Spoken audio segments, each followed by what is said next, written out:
Estamos aí no penúltimo culto do ano de 2023, mas é o último culto de sexta-feira, o último culto de libertação dentro do ano de 2023. Então estamos aqui com cada um dos irmãos que vieram aqui nessa noite para estarmos buscando a face de Deus, buscando a manifestação da glória de Deus, da sua unção, do seu poder sobre as nossas vidas. E aqui em Lucas capítulo 8, versículo 43, nós temos a história dessa mulher que me chama muita atenção, que é a mulher que tinha um fluxo de sangue. Diz assim a palavra do Senhor: e uma mulher que tinha um fluxo de sangue há 12 anos e gastara com os médicos todos os seus bens, e por nenhum pudera ser curada, chegando por detrás dele, tocou na orla do seu manto, e logo se estancou o fluxo do seu sangue. E disse Jesus: quem é que me tocou? E negando todos, disse Pedro e os que estavam com ele: Mestre, as multidões te apertam e pressionam, e dizes: quem me tocou? E disse Jesus: alguém me tocou, porque bem conheci que de mim saiu poder. Então, vendo a mulher, que não podia ocultar-se, aproximou-se tremendo, e prostrando-se ante a ele, declarou-lhe diante de todo o povo a causa porque ele havia tocado, e como logo sarara. E ele lhe disse: tem bom ânimo, filha, a tua fé te salvou, vai em paz. Amém, igreja? Nós vamos encerrar aqui o ano pensando nessa palavra de cura, nessa palavra de libertação, nessa palavra de mudança de vida. Porque essa personagem aqui, irmãos, a mulher que tinha um fluxo de sangue, uma mulher que sofreu 12 anos com esse fluxo de sangue, essa história, a história dessa mulher é uma das histórias comoventes, é uma das histórias inspiradoras da Bíblia. Ela mostra para nós, aqui no Novo Testamento, algo tremendo, operado pela fé de uma pessoa que determinou no seu coração uma ação. Ela tinha uma doença, ela tinha uma enfermidade, mas ela determinou para si mesma: se eu tão somente tocar no vestido dele, eu serei curada. E ela tocou e ela foi curada, né? É um texto enigmático, porque nós não vemos mais ninguém na Bíblia com essa atitude, dizendo: olha, a mulher, ela fez assim, nós vamos fazer igual, vamos tocar na orla do manto de Jesus, se ela foi curada, a gente vai ser também. Porque existe uma tendência do ser humano de querer repetir algo que deu certo. Sim ou não, irmãos?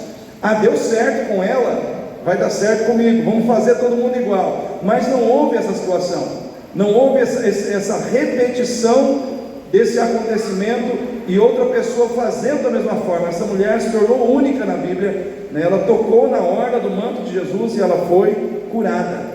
E eu quero dizer para você, querido, essa história, ela pode nessa noite ter algo em a ver com a minha vida e com a sua vida, né? Nós também, como aquela mulher, podemos viver cura, nós também podemos viver libertação, nós também podemos viver mudança de vida em Cristo, se tão somente tivermos fé, se tão somente tivermos fé. O tema dessa palavra aqui é: quem tem fé, ou pessoas de fé, são honradas por Deus. Eu quero perguntar aí: quem tem fé no seu coração?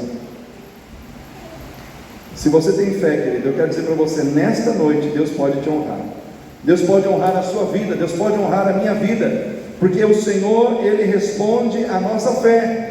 Se tem algo que agrada o coração de Deus, é a fé que Ele encontra no coração do ser humano. Por isso que a palavra de Deus diz: o justo viverá da fé, mas se ele recuar, a minha alma não tem prazer nele.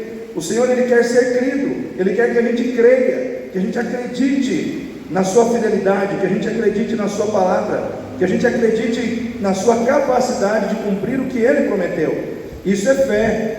E aquela mulher, irmãos, ela chegou com fé ali diante de Jesus naquele dia, e ela não saiu de mãos vazias, ela saiu dali abençoada. Eu quero dizer para você nessa noite, querido, você também pode ter essa experiência aqui hoje, amém? Essa experiência de sair daqui abençoado, essa experiência de sair daqui abençoada, essa experiência de sair daqui levando a cura de Deus, a restauração de Deus sobre a sua vida. Essa experiência, ela pode ser sua, Franciele. ela pode ser sua, Cecília, ela pode ser sua, Liliane, em nome de Jesus. Eu não estou aqui para dizer para você que você não pode diante dos impossíveis da vida, porque isso o mundo te diz todos os dias. Todos os dias o mundo diz para você que diante dos impossíveis da vida você não pode nada. Eu estou aqui para dizer algo diferente. O que é impossível aos homens é possível a Deus, e aquele que crê verá a glória de Deus. Aquele que crê verá a glória do Senhor, verá a manifestação do poder de Deus na sua vida. Pessoas de fé são honradas por Deus. E eu olho para essa mulher aqui e eu vejo algumas atitudes que pessoas de fé precisam ter. Primeiro, irmãos, essa mulher, ela foi honrada por Deus como uma pessoa de fé, porque ela venceu a tentação de se entregar ao isolamento. E eu quero dizer para você nessa noite, existe um perigo rondando as nossas vidas, que se chama isolamento social. Isolamento. O mundo trabalha para isolar você de Deus, para isolar você da comunhão com as pessoas que servem a Deus, para fazer de você uma ilha, sozinha, cercada por um mar de problemas, por um mar de depressão, por um mar de situações de onde você não consegue sair. O isolamento, queridos, é algo perigoso, é algo muito perigoso. E essa mulher, ela podia ter ficado isolada de todo mundo, primeiro, porque a lei mosaica determinava isso.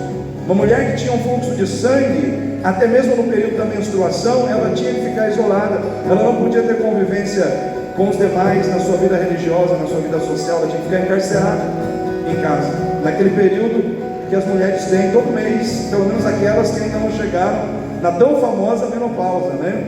Então a mulher que está ainda nesse, vamos dizer assim, nesse período aí, se fosse naquela época, ela tinha que ficar isolada em casa e não podia ter contato com ninguém. Só que essa mulher, ela não ficou, vamos dizer assim, apenas 7 dias, 5 dias. Ela estava assim há 12 anos. 12 anos. Eu sou homem, irmãos. É difícil para um homem entender certas coisas que são coisas da vida íntima de uma mulher. Falar comigo, com o Lourenço, com o Adalto, com o Sebastião, Gabriel, né, sobre menstruação, a gente fica meio sem compreender, e a gente nunca vai entender na profundidade o que é isso, mas a gente sabe que isso debilita, que isso enfraquece, né?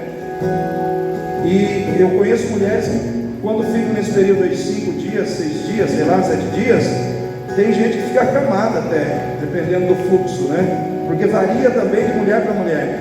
Agora você imagina 12 anos. 12 anos. Aquela mulher estava naquela situação e ela tinha que ficar onde? Em casa, encarcerada. Ela não podia pensar em ir a um culto, ela não podia sair na rua, ela não podia tocar nas pessoas, ela não podia pensar em casamento. Ou seja, a situação que ela tinha comprometia sonhos, projetos familiares, comprometia muitas coisas na vida dela. E ela poderia ter ficado presa ali, isolada ali, mas ela se levantou e ela disse: eu não vou me render ao isolamento, eu vou buscar ao Senhor.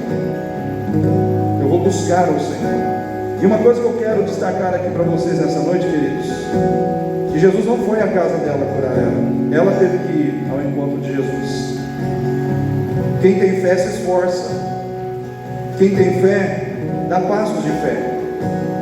E é interessante que aquela mulher, antes de tocar na hora de Jesus, ela teve que tocar na multidão que estava em torno de Jesus. Sim ou não, irmãos? Não tinha como chegar em Jesus sem esbarrar, tocar em alguém. E eu quero trazer para nós aqui uma lição relacionada ao propósito de ser igreja.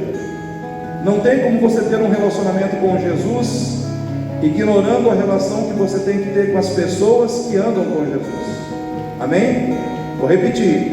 Não tem como você querer ter um relacionamento com Jesus exclusivo. Senhor, eu quero o Senhor, mas eu não quero ter relacionamento com o irmão, com a irmã, com o ciclano, com o fulano. Não tem como, irmãos. Porque o sentido de ser igreja é o sentido de ter comunhão com aqueles que, assim como você, aceitaram Jesus. A igreja é a somatória dos salvos, amém? A igreja é a comunidade dos salvos por Jesus. Por isso existe a igreja local, aonde nós estamos aqui, nós somos a igreja local, chamada Igreja Batista Itatiaia. Isso aqui é uma igreja local, porque é uma comunidade local, onde nós nos unimos para buscar a Deus juntos. Mas existe a igreja universal de Cristo, que é a somatória de todos os crentes em todas as denominações religiosas espalhadas no mundo. Ou seja, nós somos um reino espiritual na terra, chamado Igreja de Cristo, e isso é poderoso. Mas nós não podemos pensar em ter um relacionamento com o Salvador sem ter um relacionamento com os salvos. Aquela mulher, para ter cura, ela teve que sair do isolamento e caminhar em direção à comunhão com a igreja. Eu quero chamar a multidão que estava com Jesus de igreja. O que eu quero dizer para você, querido? Que muitas vezes existe cura para você quando você sai do isolamento e caminha em direção à comunhão com o seu irmão e com Cristo. Ou seja, existe cura para você neste lugar nessa noite, amém? Porque aqui está a igreja, porque aqui existe comunhão, porque aqui nós estamos unidos em torno de um Salvador, mas nós não estamos ligados somente com Ele, estamos ligados uns com os outros, estamos juntos, estamos unidos. Quando a pandemia veio, foi dito assim: isole-se, fique isolado, cada um na sua casa. Irmãos, isso veio para dar uma pancada num dos princípios fundamentais da igreja, que é a comunhão. A igreja, ela tem 5 pilares que sustentam ela na terra. A adoração é o primeiro pilar, porque nós somos chamados para adorar a Deus, amém, igreja? Adoração, serviço, diaconia, serviço, discipulado, evangelismo e missões, porque a igreja precisa evangelizar o mundo, sim ou não? Ide e pregai o evangelho a toda criatura. Então, olha só, a igreja ela se mantém em pé em cima do pilar do evangelismo e missões, em cima do pilar da adoração, em cima do pilar do serviço, em cima do pilar do discipulado, mas tem mais um pilar: a comunhão dos crentes. Se você vai lá na igreja de Atos, capítulo 2, versículo 42, diz assim: e eles perseveravam unânimes na doutrina dos apóstolos, no partir do pão, nas orações e na comunhão.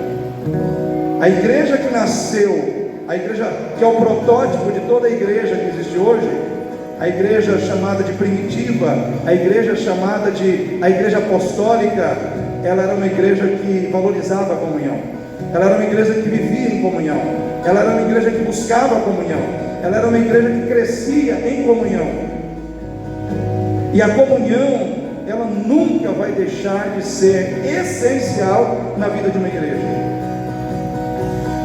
2024, querido, você tem um desafio: se fazer presente na vida do seu irmão, amém? 2024 você tem um grande desafio: não se isolar das pessoas, não se isolar por causa dos seus problemas.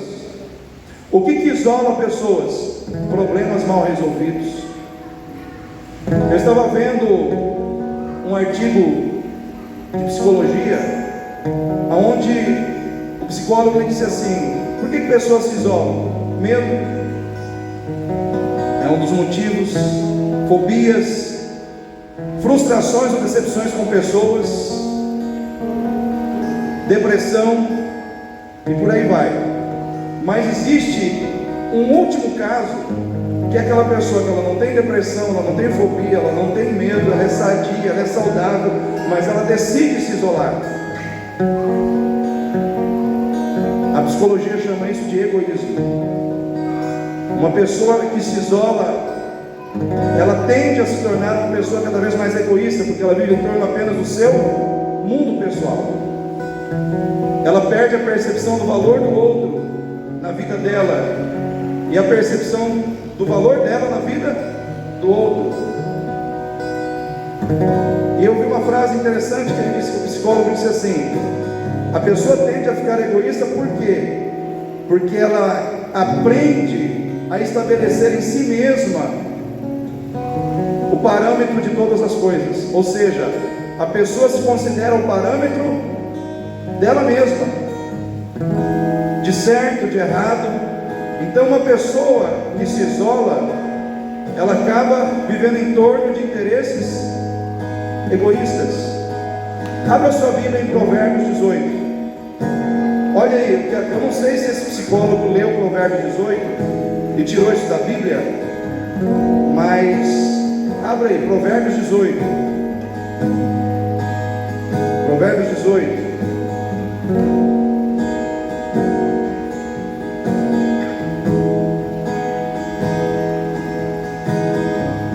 Lourenço tem uma voz grossa aí. Lê para mim Provérbios 18 na sua versão.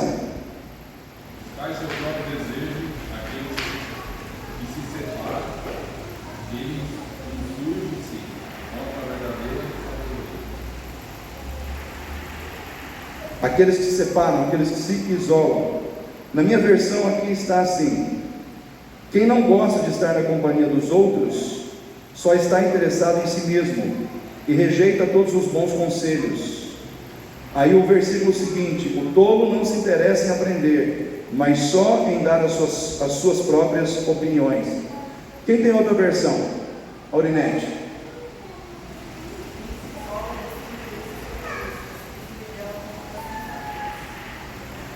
Os que se isolam,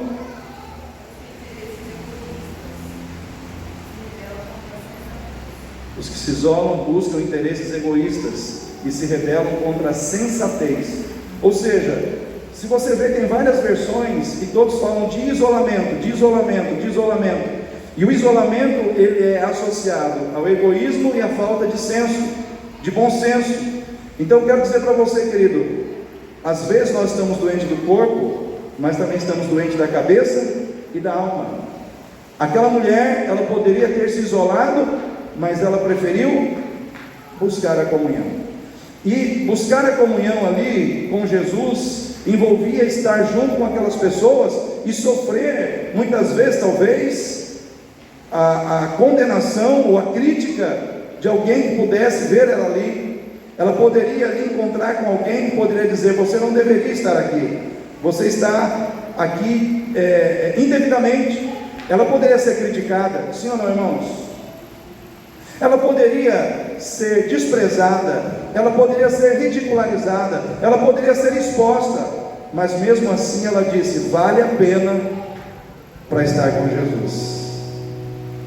E muitas vezes, queridos, nós temos que entender que vale a pena nós passarmos por várias situações que envolvam até mesmo a ação ou uma atitude errada, uma atitude incorreta de alguém, para estar com Jesus. Porque nós, aqui na igreja, ninguém é perfeito. Eu não sou. Tem alguém perfeito aqui?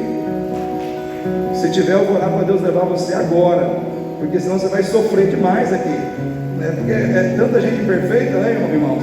Pessoa perfeita, ela vai sofrer demais com a gente aqui, porque a gente erra, a gente falha, a gente fala que não deve, a gente muitas vezes põe o carro na frente dos bois.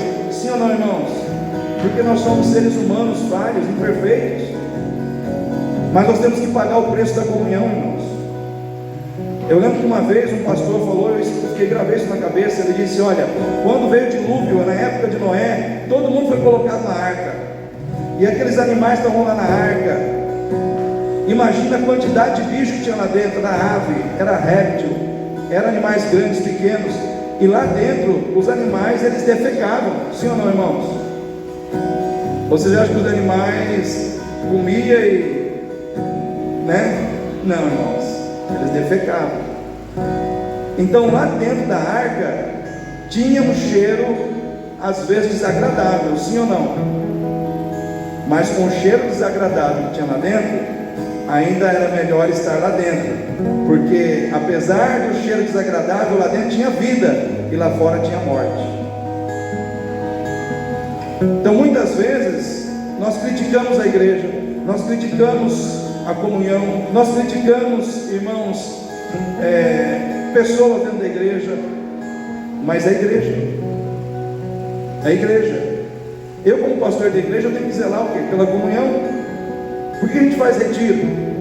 Um dos motivos é comunhão. Vai ter cura, vai ter libertação, vai ter edificação? Vai, mas vai ter comunhão.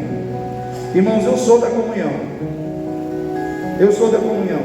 Eu lembro que quando nós compramos a casa que nós temos hoje, eu falei: Senhor, me dá uma casa que tem um espaço para que eu possa trazer pessoas da igreja aqui, para que a gente possa fazer reuniões aqui. Quantas reuniões eu fiz dentro da minha casa com liderança da igreja, com irmãos da igreja, em momentos festivos da igreja. Para mim é prazeroso estar com a igreja, porque, irmãos, porque nós somos uma família, sim ou não? Somos uma família, e nós temos que viver esse propósito, e nós temos que estar juntos, e nós temos que caminhar juntos, e nós temos que pagar o preço da comunhão. Aquela mulher tocou na orla de Jesus, mas antes dela tocar na orla de Jesus, ela foi tocada pela multidão. Ela teve que tocar em alguém daquela multidão até que ela pudesse tocar em Jesus. Ou seja, no meio da multidão, envolvida com a multidão que ali estava, havia cura para ela em Jesus naquele lugar. E eu quero dizer para você: se esforça, porque tem cura de Deus para você neste lugar. Se esforça para estar aqui, porque tem cura de Deus para a tua vida neste lugar. Não se isole. Não se isole. Tenha coragem de dizer: irmão, vamos caminhar juntos. Vamos estar mais perto uns dos outros em 2024. Vamos nos aproximar mais. Segundo, irmãos, pessoas de fé são honradas por Deus porque passam pelas tragédias, passam pelas frustrações sem perder a fé. Amém? Tragédia.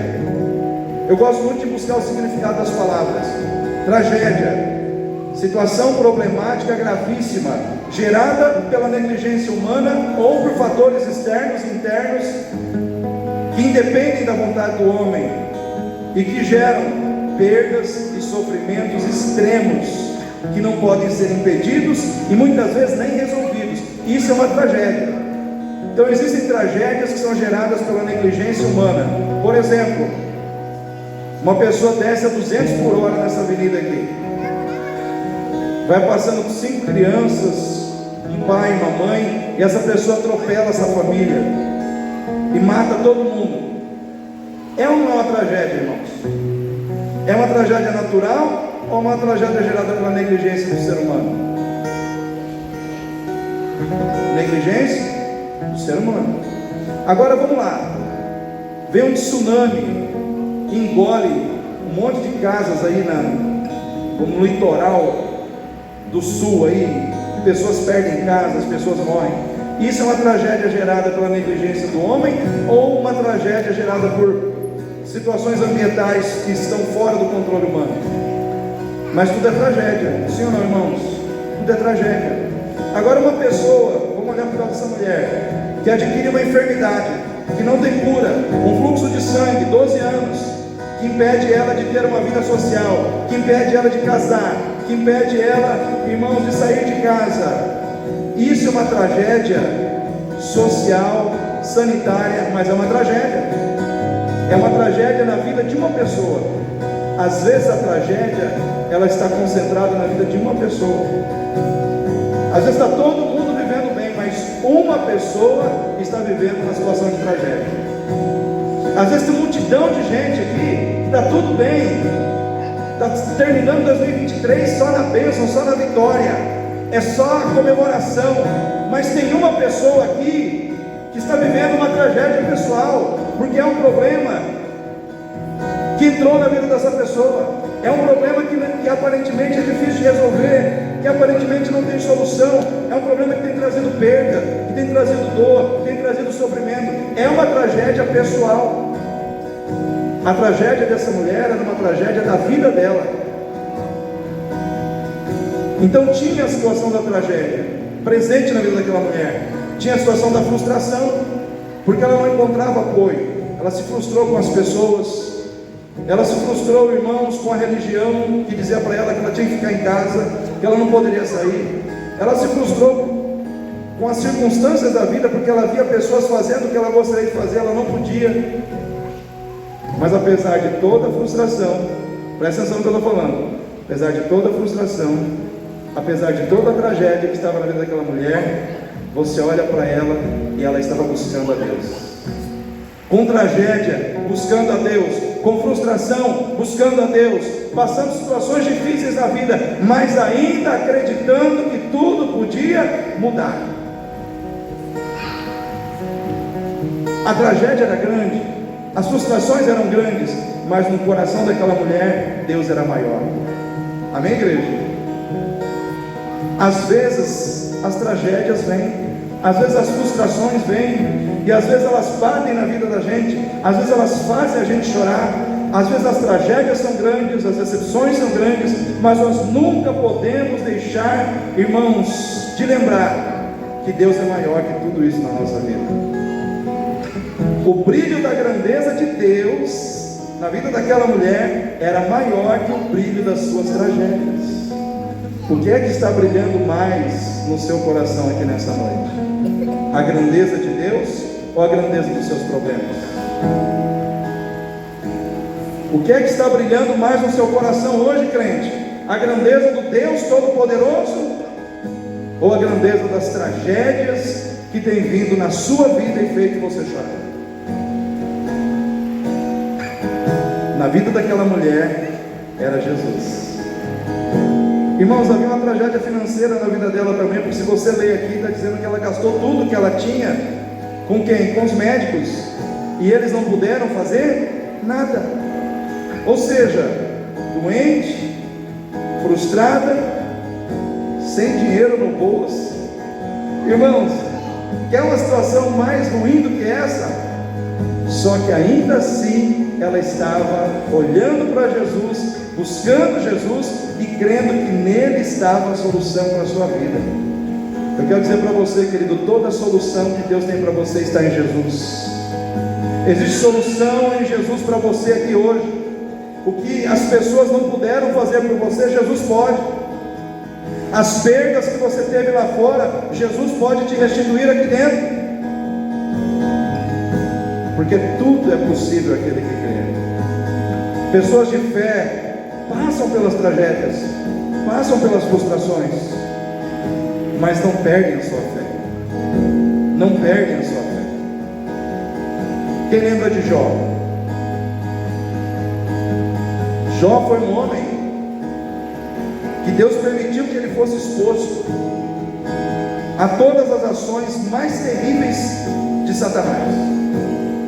Porque Satanás, ele julgou assim, presta atenção, porque muitas vezes Satanás julga você e a mim como ele julgou a Jó.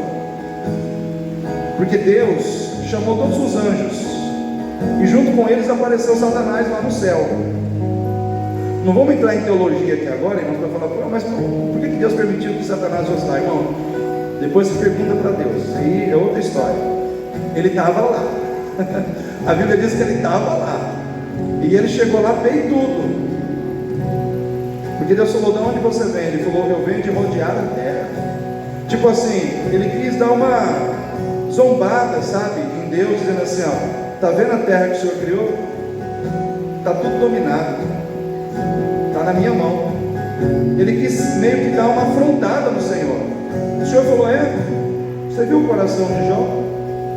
Reto, íntegro, temente a Deus e se desvia do mal. Aí ele falou, sabe o que Deus está dizendo para ele? Você está dominando muita coisa, mas você não domina o coração de Jó.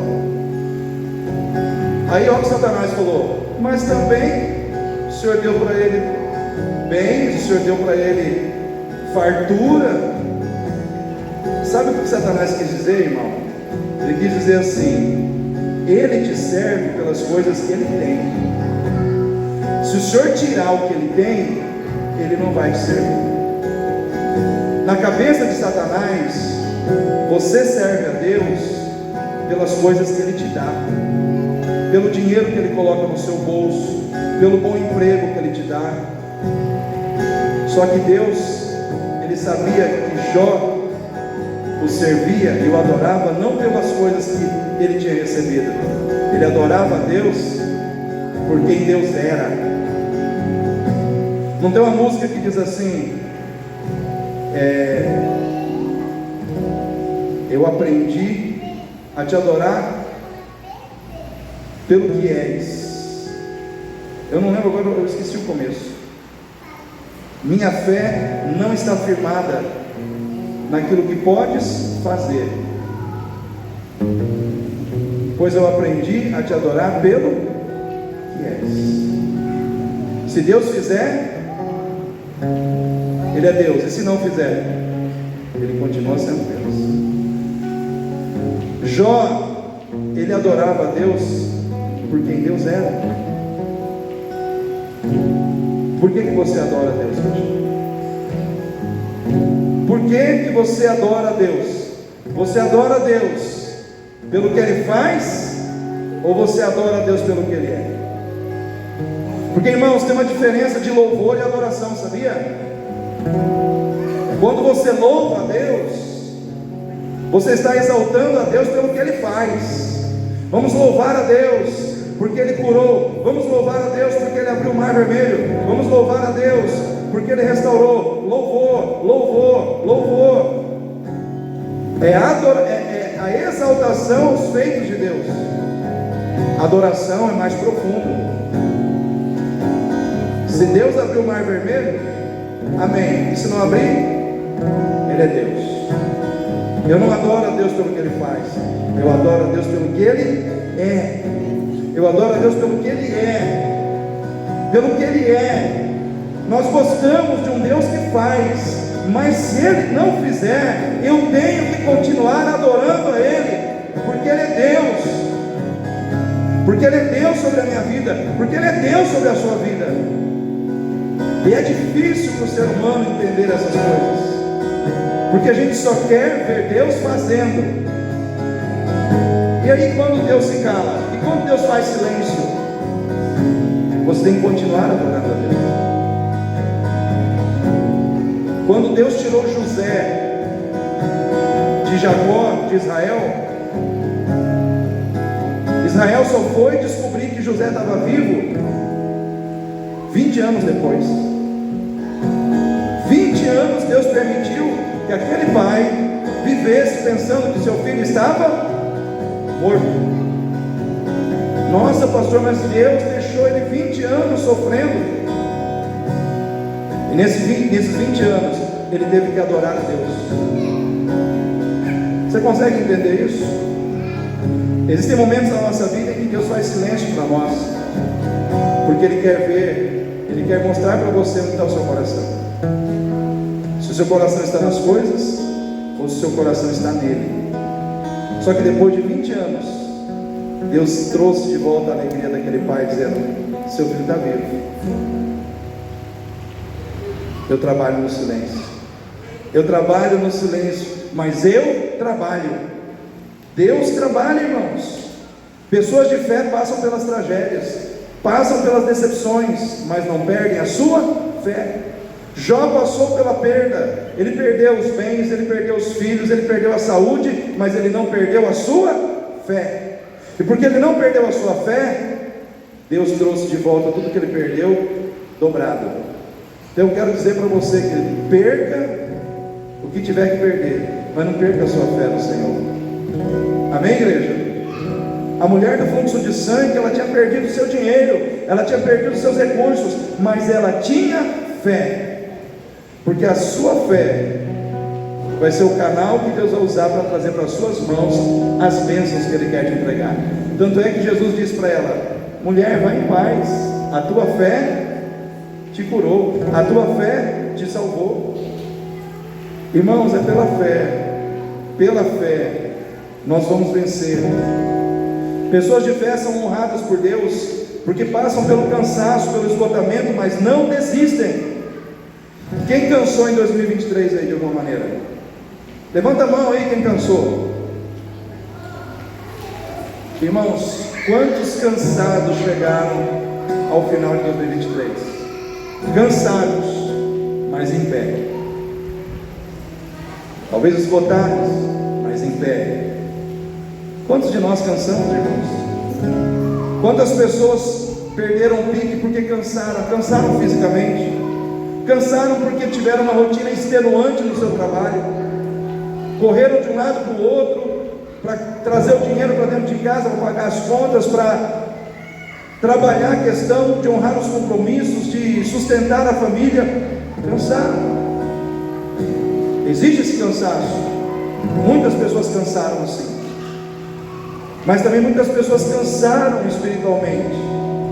Cansaram de orar e não ver a manifestação daquilo que estavam esperando. Cansaram de perdoar e começaram a endurecer o coração, porque perdoaram e não viram mudança na vida de quem foi perdoado. Quantas pessoas cansaram, irmãos, dentro dos seus ministérios? Quem aqui faz parte de ministério na igreja? Manda a mão aí. Quantas pessoas dentro de ministério cansaram porque se dedicaram mais que outros? Eu me doei mais, o outro se doou 50%, o outro se doou 10%, e aí você olha e fala, puxa vida, cansaram, mas não desistiram. Amém? Porque eu quero dizer uma coisa para você, querido: cansar não é pecado. O problema é quando a gente usa o nosso cansaço para desistir. Aquela mulher tinha todo o direito de desistir. Se tinha alguém que tinha o direito de desistir aqui, era ela, porque 12 anos com fluxo de sangue esvaindo. Pensa numa mulher esvaindo sangue, um período de 12 anos. Cansa ou não cansa, irmãos?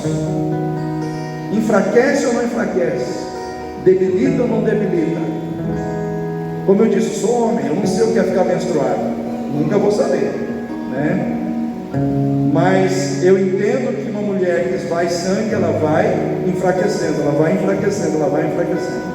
Aquela mulher, com toda a fraqueza, com todo o cansaço, com todo o esgotamento, ela não desistiu de crer no milagre. Ela não desistiu da busca por Deus, porque estava cansada, porque cansou, porque enfraqueceu. Muitas coisas talvez tentaram fazer você enfraquecer esse ano, desanimar você. Mas eu quero dizer para você: não desista. E se você chegou até aqui é porque você não desistiu. E Deus tem surpresas boas para quem não desiste. Aquela mulher não desistiu, e porque ela não desistiu, ela voltou para casa sem o problema que ela levou. Tem muita gente que vem com problema, lutando, batalhando, enfrentando as lutas, cansado, esgotado. Eu quero profetizar sobre a tua vida hoje, que se você está assim, mas você não tem desistido, você vai vir cansado, com problema, mas você vai voltar para casa sem o problema que você trouxe. Amém? Você vai voltar para casa e o problema fica, mas você volta sem o problema, porque Deus é poderoso para remover das nossas vidas os problemas que nós não podemos remover. Mas não desista. Cansei, pastor. Cansou, mas tem aqui aquele que te renova as forças. Ele renova as suas forças. Ele dá forças a quem não tem nenhum vigor. Ele está aqui para renovar você de novo, para colocar força em você novamente, para fazer você levantar de novo, avançar de novo, para conquistar o que Ele tem para fazer na sua vida. Mas é pela fé. O justo viverá da fé. Se você recuar, diz o Senhor, a minha alma não tem prazer em ti. Porém nós não somos daqueles que recuam, mas daqueles que avançam para a preservação da alma. Pessoas de fé vencem o decreto de morte que o mundo impõe sobre as nossas vidas, porque creem no decreto de vida que Deus estabeleceu em Cristo. Aquela mulher tinha um decreto de morte sobre a vida dela. Esvaindo, ela ia morrer. Ou seja, a morte, pela circunstância física da sua enfermidade, determinava que ela iria, em pouco tempo, morrer. Só que ela acreditou que diante do decreto de morte que havia no mundo, havia um decreto de vida de Deus para a sua vida em Cristo Jesus. O decreto de morte do mundo está estabelecido nas impossibilidades humanas. Ou seja, para aquela mulher, dentro das impossibilidades humanas, não havia solução. A solução era a morte. Só que quando nós falamos do decreto de Deus, nós não estamos falando mais das impossibilidades humanas, mas das possibilidades de Deus.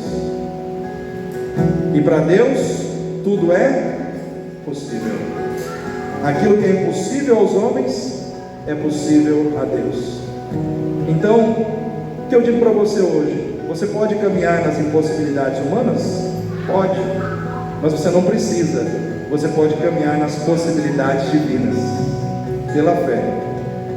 Eu quero caminhar aqui, na possibilidade do que Deus pode fazer, nas possibilidades divinas. A ciência disse isso, mas eu quero ver o que Deus tem a dizer. Amém, igreja? A ciência diz que não tem jeito. Não, mas eu quero saber o que Deus tem para mim. Irmãos, o que eu já vi de gente que a ciência diz que não tinha jeito, essas pessoas estão hoje aí caminhando, andando, fazendo tudo. Aí, ó, tem uma ali, ó, né, no colo da Thaisa. A ciência falou que aquela menina ali não iria nem viver, né? Não ia nem nascer. Tá aí, ó, nasceu. Então aqui tem uma prova viva.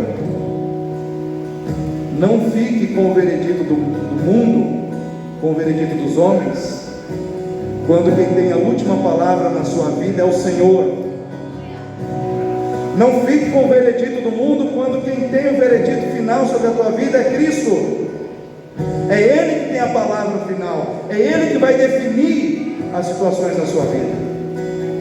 Só Ele pode dizer, tem ou não tem jeito, e para Ele tudo tem jeito. Amém, irmãos? Aquele casamento que não tem jeito, Deus ajeita, né? Aquela situação de saúde, de enfermidade que não tem jeito, Deus ajeita. Mas eu tenho que crer, eu tenho que confiar no Senhor. Pessoas de fé vencem porque se dobram diante do Senhor. Para aquela mulher tocar na orla de Jesus, do banco de Jesus, ela teve que se dobrar. Quem se dobra diante de Deus, fica em pé diante do diabo.